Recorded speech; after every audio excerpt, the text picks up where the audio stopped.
Some people are born into power, their names echoing in hushed rooms long before they can even speak, their futures paved with the fear of others. Others are born into silence, their existence a quiet struggle against the grinding gears of a world that barely acknowledges them. For 17 years, Minjun Kim had been the first kind, a princess in a kingdom of shadows, her every whim a command backed by the unspoken threat of her father's empire. For 23 years, Lena Washington had been the second, a ghost in a red vest and white shirt, navigating the polished floors of the Gilded Cage, a restaurant where the price of a single steak could cover her rent for 3 months. These two worlds were never meant to collide, but on a sweltering Tuesday night, under the soft glow of crystal chandeliers, they shattered against each other with the force of a tectonic shift. The initial tremor was a complaint about the temperature of the water, followed by a critique of the silverware's polish, and then a sneering dismissal of the chef's signature dish. Lena handled each escalating grievance with the practiced, weary calm of someone who understood that her job was not to serve food, but to absorb the casual cruelties of the wealthy. She was a sponge for discontent, paid to smile while being soaked in disdain. But Min, radiating a petulant fury in her light pink sleeveless dress, was not interested in being absorbed. She wanted to see a crack, a flinch, a sign that her power could break the serene surface of this waitress. "Is there a problem with your hearing, or are you just slow?" Min's voice, sharp and high, cut through the restaurant's ambient murmur, causing heads to turn. Lena simply inclined her head slightly, her expression unreadable. "I apologize if my service has been unsatisfactory, miss," she stated, her voice a low counterpoint to the girl's shrillness.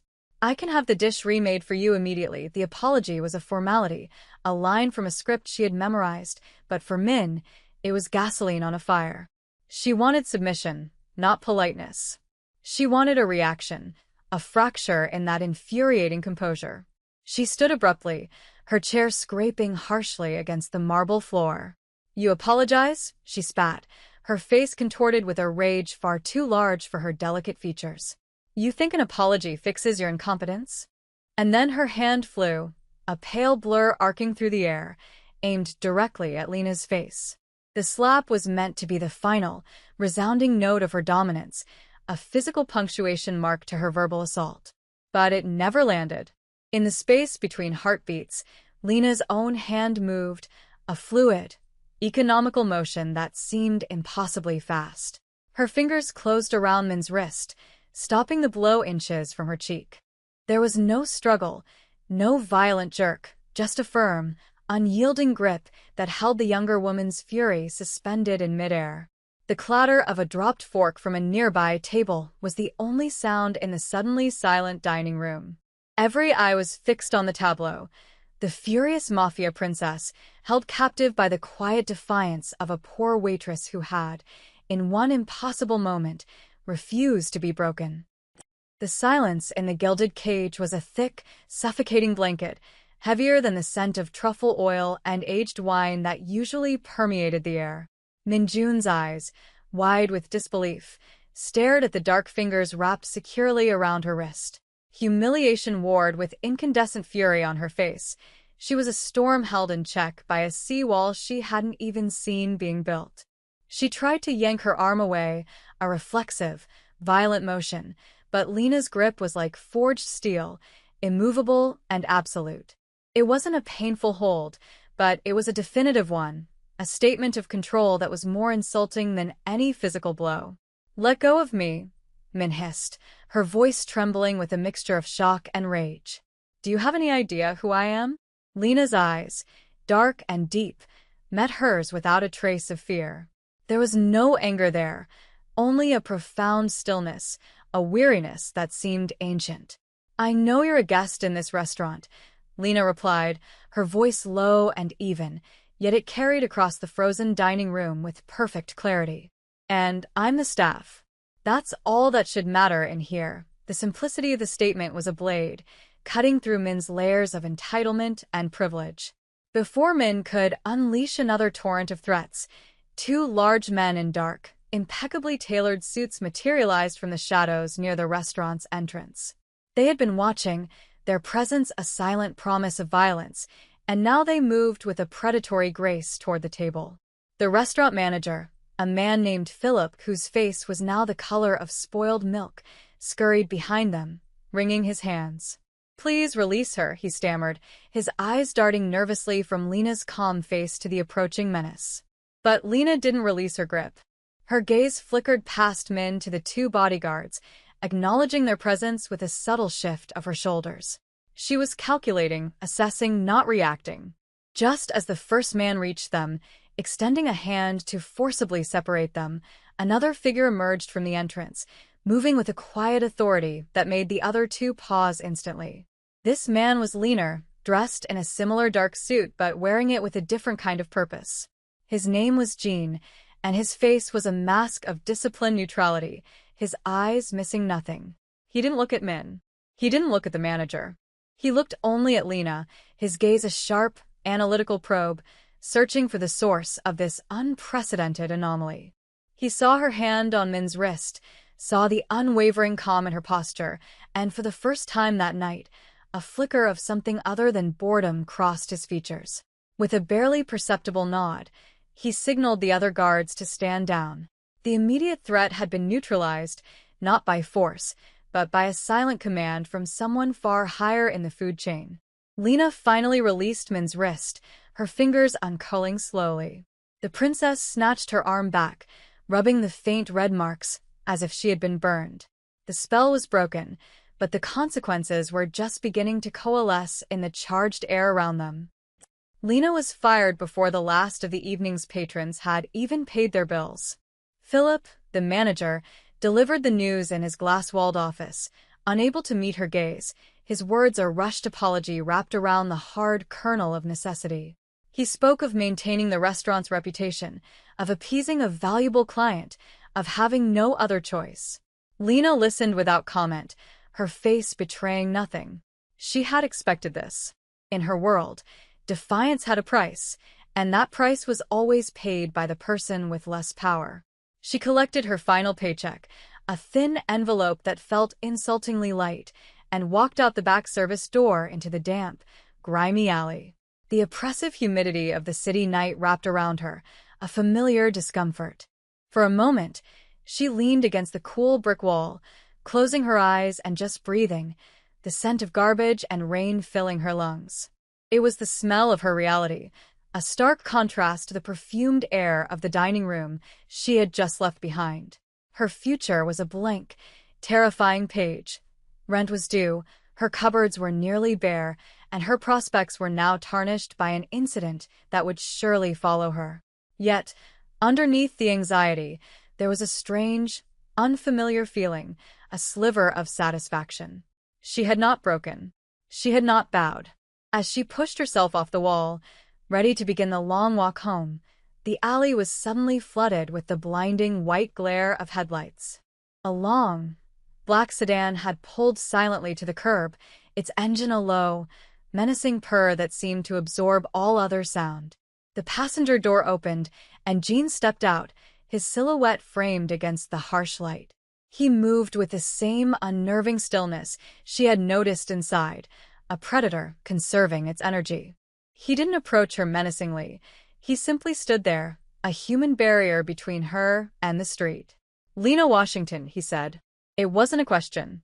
His voice was flat, devoid of emotion, the sound of polished stone. "My employer wishes to speak with you." Lena's heart, which had remained steady throughout the entire ordeal with Min, now gave a hard, painful thud against her ribs. This was the true consequence, the one that went far beyond a lost job. This was the Shadow Empire reaching out from its gilded cage to pull her in. "I think there's been a misunderstanding," she said, her voice steady despite the cold knot of dread tightening in her stomach. "I have nothing to say to your employer." Jean took a single, deliberate step forward, the light glinting off his perfectly polished shoes. "This is not a social invitation, Miss Washington," he clarified, his tone leaving no room for negotiation. "You will get in the car." He held the door open, a gesture that was simultaneously polite and utterly threatening. Lena looked from his impassive face to the dark, cavernous interior of the car. Every instinct screamed at her to run. to disappear into the labyrinthine city streets. But she knew, with a certainty that chilled her to the bone, that running was not an option. These were not people you could outrun. They were a force of nature, a gravity well, and she was already caught in its pull. With a final, resigned breath, she walked past him and slid onto the cool leather of the back seat. The door closed behind her with a solid, definitive thud, sealing her in with the scent of money and danger. The car moved through the city like a shark through water, silent, sleek, and utterly dominant. No red light seemed to touch it, no traffic dared to impede its progress. Lena sat perfectly still, her hands resting in her lap, watching the blurred neon lights of the city streak past the tinted windows. Beside her, Jean was a statue of silent vigilance, his gaze fixed forward, though she could feel the weight of his awareness on her. They didn't travel to a warehouse on the docks or a seedy downtown club as she might have expected from movies. Instead, the sedan glided into a pristine, private underground garage beneath a towering skyscraper of gleaming glass and steel. The air here was cool, filtered, and sterile. The journey from the car to the private elevator was conducted in the same unnerving silence, their footsteps echoing softly on the polished concrete. The elevator ascended with dizzying speed, a silent, gilded cage lifting her into the heavens. When the doors whispered open, they revealed not a penthouse apartment, but a vast, minimalist office that seemed to occupy the entire floor. The far wall was a single, immense pane of glass, offering a breathtaking, godlike view of the sprawling city below. In the center of the room, behind a desk of black marble that looked like a sacrificial altar, sat a man. He was older, perhaps in his late 50s, with sharp, intelligent eyes and a mane of perfectly coiffed silver hair. He wore a simple dark suit, but it was tailored with such precision that it seemed like a second skin. This was Mr. Kim. His power wasn't projected through overt threats or boisterous commands. It was in his stillness, in the absolute, unnerving calm he exuded. He was the eye of the hurricane, the quiet center around which chaos revolved. He gestured to a single, uncomfortable-looking chair positioned in front of his desk. "Miss Washington," he said, his voice a smooth, cultured baritone with a faint accent. "Please sit." Lena walked across the vast, empty space, feeling exposed and small under his penetrating gaze. She sat, her back straight, refusing to show the fear that was now a cold, living thing in her gut. Mr. Kim steepled his fingers, studying her as a biologist might study a new and fascinating specimen. "You created quite a disturbance in my daughter's evening," he began, his tone conversational, as if they were discussing the weather. "She is not accustomed to being denied." Lena met his gaze directly. "She is not accustomed to being told no," she corrected him softly. A flicker of something, surprise, perhaps even amusement, crossed his features before being instantly suppressed. "An interesting distinction," he mused. "Most people in your position would be terrified. They would grovel. They would beg for forgiveness. Yet you sit here, correcting my grammar. Why are you not afraid of me, Miss Washington?" The question hung in the air, a baited hook. He was testing her, probing for the weakness, the fear he expected to find. Lena thought for a moment, considering the truth. "Fear is a luxury," she said finally, her voice clear and steady. "It's for people who have something left to lose. I lost my job tonight. My apartment will probably be next. What more can you possibly take from me?" Mr. Kim leaned back in his chair, a slow, predatory smile touching his lips for the first time. It did not reach his eyes. "You have a remarkable imagination," he said, the words laced with a chilling implication. "But a very limited one." Mr. Kim let the silence stretch, a weapon he wielded with surgical precision. He watched Lena, waiting for her composure to crack, for the bravado to crumble under the weight of his unspoken threat. But she remained still, her gaze unwavering, her hands resting calmly in her lap. She was an anomaly, a puzzle he couldn't immediately solve, and it was clear that this both frustrated and intrigued him. He had built an empire on his ability to read people, to identify their pressure points, greed, fear, love, ambition, and exploit them. With this young woman, He found nothing to leverage. It was like trying to threaten a stone. Finally, he broke the silence, his tone shifting from menacing to something more transactional. "My daughter, Minjun," he said, the name spoken with a complex mixture of paternal frustration and deep-seated affection, "is volatile. She is strong-willed. Since her mother passed, she has become uncontrollable. Tutors, governesses, companions, they all last a week, if they are lucky. They either quit in tears or are dismissed for their incompetence." He paused, letting his eyes drift to the sprawling city lights beyond the window before they snapped back to Lena. "You, however, did something none of them could," he continued, leaning forward slightly, his voice dropping to a conspiratorial whisper. "You controlled her. You did not strike her. You did not scream at her. You simply stopped her. With nothing more than your will." He gestured vaguely with one hand, a motion that encompassed the entire, chaotic incident at the restaurant. "I've spent a fortune on security, on handlers, on experts in adolescent psychology. All have failed. But a waitress, making minimum wage, succeeded where they could not." Lena said nothing, knowing this was a preamble to something far more complicated. Her mind was racing, trying to anticipate the direction of this bizarre, terrifying conversation.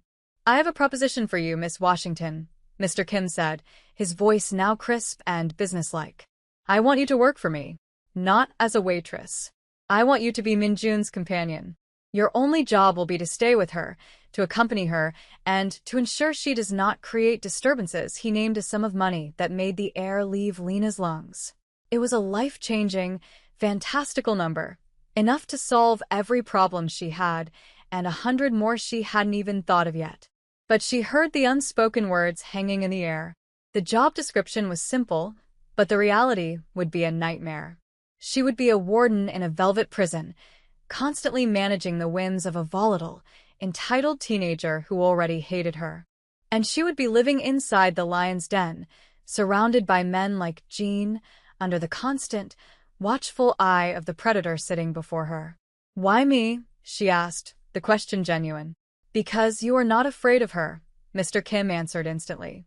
"And more importantly, you are not impressed by me. You see things for what they are. My daughter needs that. She is drowning in a world where everyone says yes. You will be her anchor. You will be her no." The offer was insane, a gilded cage presented as a golden opportunity. Her life of quiet poverty was hard, but it was hers.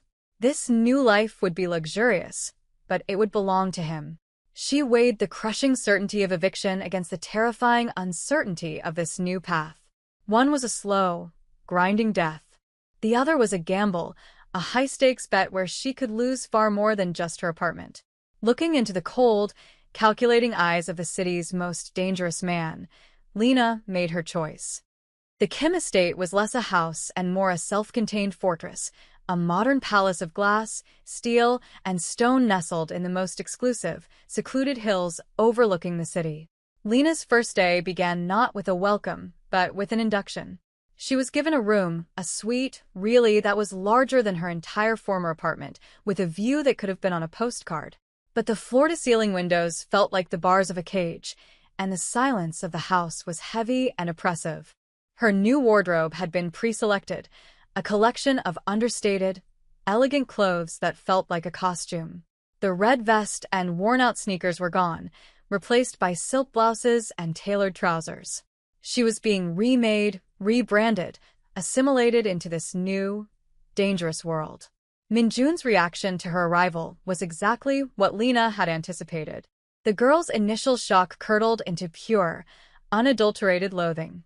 She saw Lena's presence not as companionship, but as an insult, a punishment delivered by her father for the scene at the restaurant. "You," Min sneered, finding Lena in the vast, sterile living room. "My father actually hired the help? I suppose I shouldn't be surprised. He enjoys collecting strays." Lena, who was examining a ridiculously expensive sculpture that looked like a twisted piece of metal, didn't even turn around. "Does he?" she replied, her tone conversational. "I wouldn't know. I'm new." The lack of reaction infuriated Min. She was used to provoking, to getting a rise out of people. Lena's calm indifference was a mirror that reflected her own childishness back at her, and she hated it. The next few days were a relentless campaign of psychological warfare. Min accidentally spilled a vibrant purple smoothie on one of Lena's new white silk shirts. She played deafeningly loud music at all hours of the night from the room next to Lena's.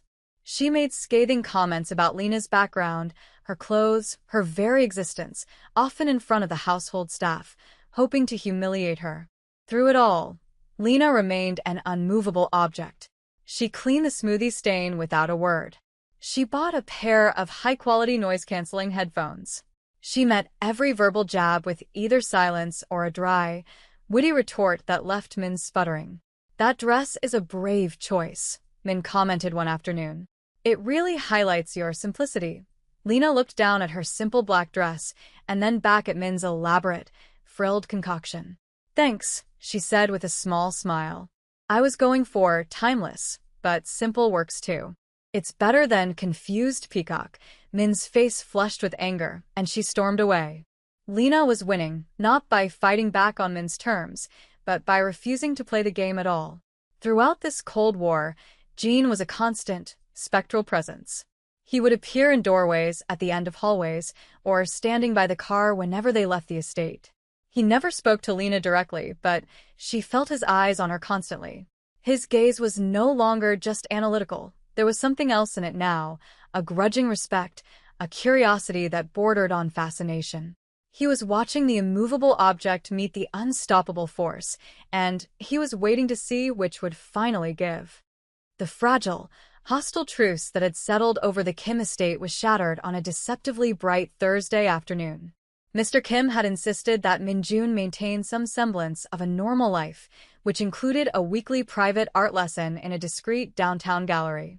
Lena, as always, was her shadow, and Jean, as always, was theirs.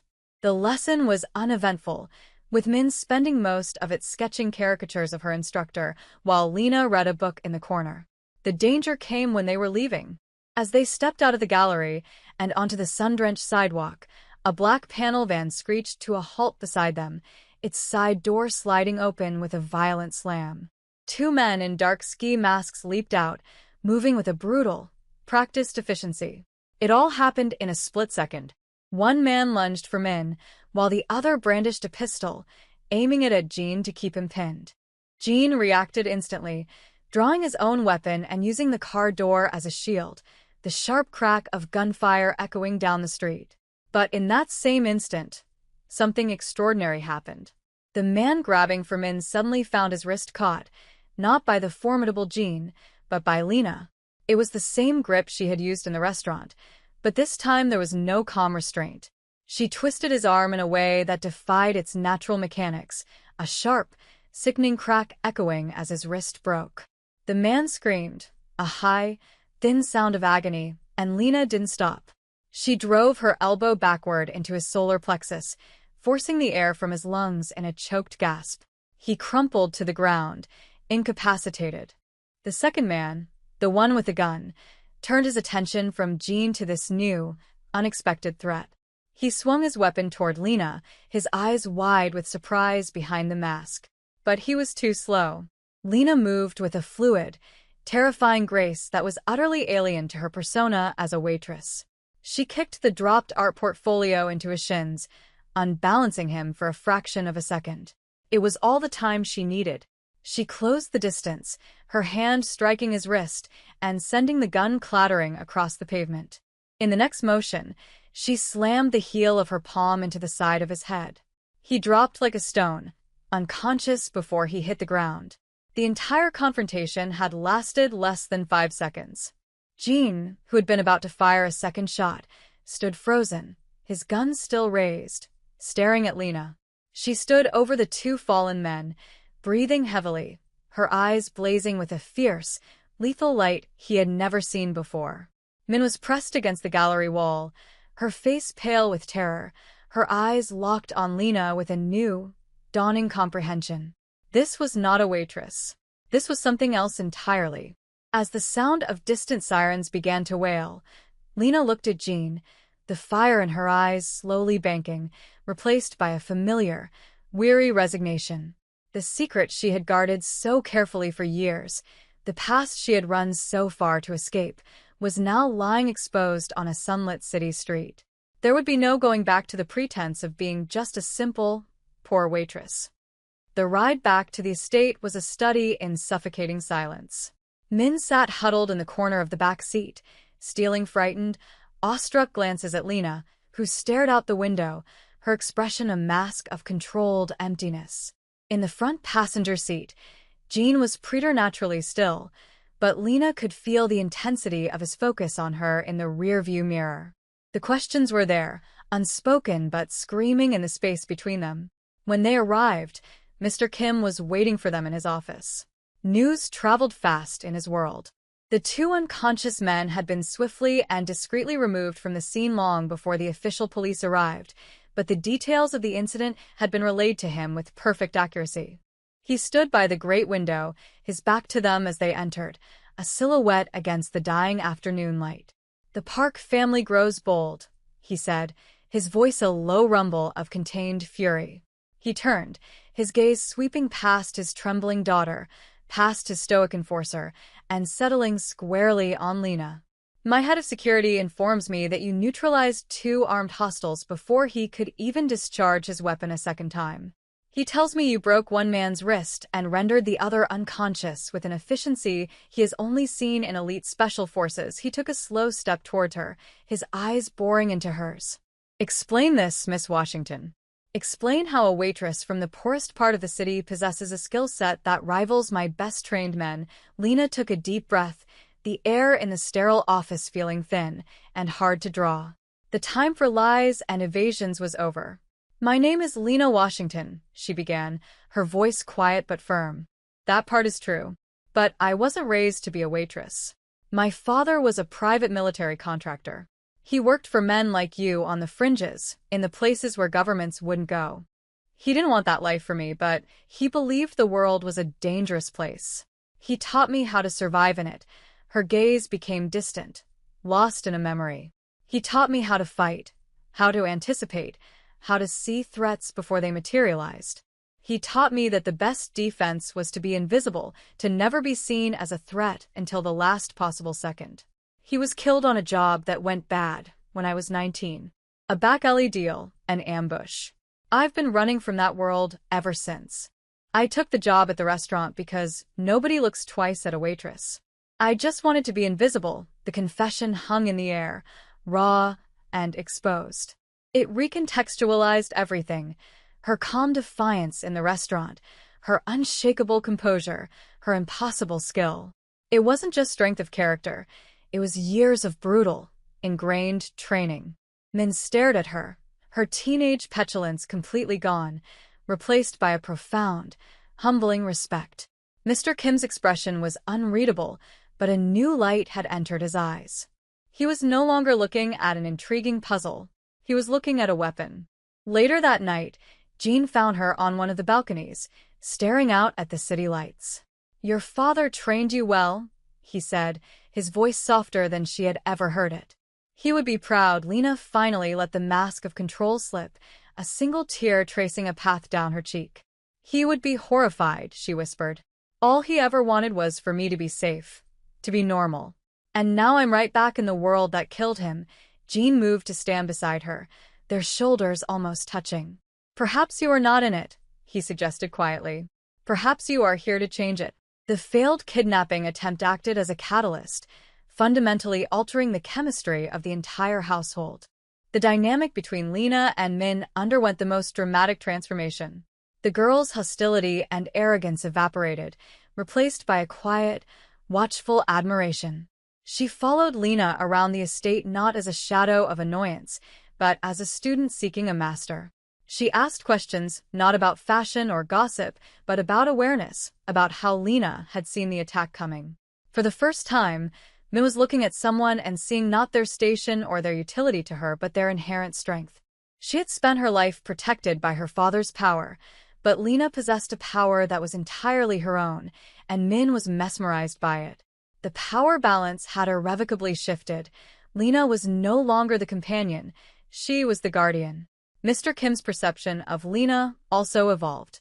He ceased to view her as a novel solution to his daughter's behavioral problems and began to see her for the asset she truly was. He started including her in security briefings, initially as an observer, but soon he was actively seeking her input. Her lifetime of unconventional training gave her a unique perspective that his men, trained in traditional security protocols, often missed. She saw vulnerabilities in their routines, blind spots in their surveillance, and potential threats in scenarios they had dismissed as benign. Her insights were sharp, practical, and devoid of ego. She spoke with the calm authority of someone who had lived with the consequences of violence, and Mr. Kim, a man who respected strength above all else, began to afford her a level of trust he rarely gave to even his most senior lieutenants. The most complex shift, however, was in her relationship with Jean. The professional distance he had always maintained began to dissolve, replaced by a shared understanding forged in the crucible of sudden violence. He was no longer just her observer. He became her confidant. He would find her in the library late at night or in the garden at dawn, and they would talk. She told him more about her father, about the lonely, difficult years after his death, and about the crushing weight of trying to be someone she wasn't. He, in turn, shared pieces of his own story, of a past that had led him into Mr. Kim's service, of the rigid code of loyalty that governed his life. There was a quiet, powerful current of attraction flowing between them, a magnetic pull between two people who understood the language of silence and the necessity of control. It wasn't a romance of grand gestures, but of small moments, a shared look across a crowded room, his hand brushing hers as he passed her a security report, the way he always made sure his body was positioned between her and any potential threat. He saw the woman beneath the warrior, and she saw the man behind the mask of the stoic enforcer. They were two solitary figures who had unexpectedly found a kindred spirit in the most dangerous of places, their bond deepening with every passing day. The Park family could not let their humiliation stand. Their failed, public attempt to kidnap Min-jun was a declaration of war, and their embarrassing defeat at the hands of a single woman was an insult that demanded a bloody response. Intelligence, gathered through Mr. Kim's extensive network, painted a grim picture. The Parks were consolidating their forces, calling in every asset they had for a single, decisive strike. They didn't want territory or a truce. They wanted annihilation. They planned to storm the Kim estate itself, a move so brazen and reckless that it bordered on suicidal, but their shame had burned away their caution. The atmosphere in the fortress-like home grew thick with tension. The quiet hum of daily life was replaced by the clipped, urgent conversations of security personnel and the subtle click of weapons being checked and rechecked.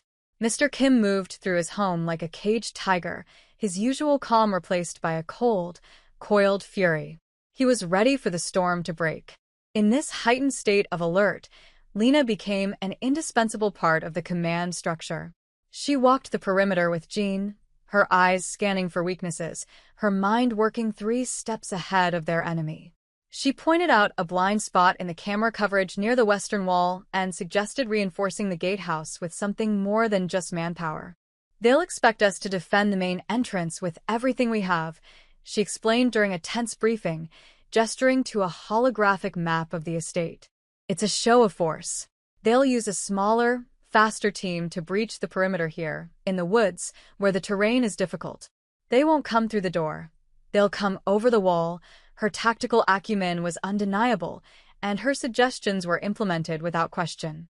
As the sun set on the 3rd day, casting long, ominous shadows across the manicured lawns, the attack began. It started not with a frontal assault, but exactly as Lena had predicted. A coordinated explosion rocked the distant gatehouse, a diversion to draw their attention, while a dozen figures clad in black tactical gear swarmed over the western wall under the cover of darkness. Alarms blared, shattering the evening's peace. The fight for the Kim estate had begun. Lena was no longer a companion or an advisor, she was a combatant. With Jean at her side, she moved to intercept the breach team. Gunfire erupted, the night air filled with the percussive rhythm of war. Min, who had been secured in the house's panic room with her father, refused to cower. Peering through the reinforced monitor, she watched Lena move through the chaos, a blur of deadly, efficient motion. She saw the woman who had calmly stopped her hand in a restaurant now fighting for her life, for all their lives. An alliance of respect had been forged between them, but now, watching Lena defend her home, it deepened into a bond of unwavering loyalty. In the midst of the firefight, Lena came face to face with the leader of the Park Syndicate's assault team, a huge, scarred man who clearly underestimated her. He lunged, expecting to overpower her with brute force, but she used his momentum against him, sidestepping his attack and driving her elbow into his side. He grunted in pain, surprised by her strength, and swung wildly. Lena ducked under his arm, her mind a whirlwind of tactical calculations, her body moving on pure, instinctual training as she prepared to end the fight. The battle for the Kim estate raged, a symphony of chaos played out under a moonless sky. Glass shattered, concrete chipped under the impact of bullets, and the manicured gardens became a war zone. While Jean and the other guards engaged the bulk of the assault force in a brutal, close-quarters firefight, Lena faced the hulking leader of the park team. He was a mountain of a man, all brute strength and raw aggression, but Lena was water, flowing around his clumsy, powerful attacks, finding the cracks in his defense. He swung a fist that could shatter stone, but she was no longer there, ducking beneath it and striking at the nerves in his thigh, causing his leg to buckle. He roared in frustration, a wounded beast, and charged again. This time, Lena didn't evade. She stood her ground, and as he closed in, she dropped low, sweeping his feet from under him. The giant crashed to the ground, the impact shaking the flagstones. Before he could recover, she had his arm twisted behind his back in a submission hold, a knee pressed firmly into his spine. "Call them off," she ordered, her voice a low, dangerous command in his ear, breathless but steady. "It's over," he just spat in response, a final act of defiance. From the corner of her eye, Lena saw a secondary group of attackers using the main fight as cover, making a desperate push for the house's main entrance, where Mr. Kim and Min were sheltered. There was no time for negotiation. With a grim finality, she applied a sharp, precise burst of pressure, and the man went limp beneath her. She grabbed his radio, her voice cutting through the static-filled channel. "Your leader is down," she announced, her tone cold and absolute. "The assault has failed. Lay down your weapons now, or none of you will walk out of here." A moment of stunned silence followed, then panicked, confused chatter. Her decisive action had broken their morale. Seeing their commander fall and hearing the voice of his conqueror on their comms shattered their resolve. The tide of the battle turned instantly. The remaining attackers, their coordinated push now a chaotic scramble, began to fall back or surrender under the renewed, ferocious counterattack from Jean and his men. The gunfire tapered off, replaced by the sounds of shouting, the securing of prisoners, and the distant, approaching wail of sirens, this time called as a cleanup crew, not as a response. In the smoky, debris-strewn aftermath, the grounds fell into an eerie quiet. Lena stood, her body aching, her knuckles bruised, covered in dust and grime.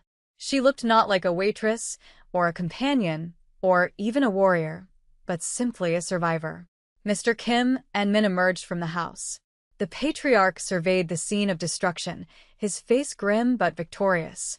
His gaze found Lena, and for the first time, he looked at her with something that transcended respect. It was awe. Min rushed to Lena's side, not with words, but with a simple, powerful gesture. She took Lena's hand, her grip tight and unwavering. In the flickering emergency lights, the girl who had once tried to strike her now clung to her as a lifeline. The power reversal was absolute and complete. The poor waitress, the invisible woman, had become the unshakable pillar holding their entire world together. She had met the storm head-on, and she had not only survived it, she had commanded it. The war for the estate was over, but Lena's new life, the one she had been thrust into, was only just beginning.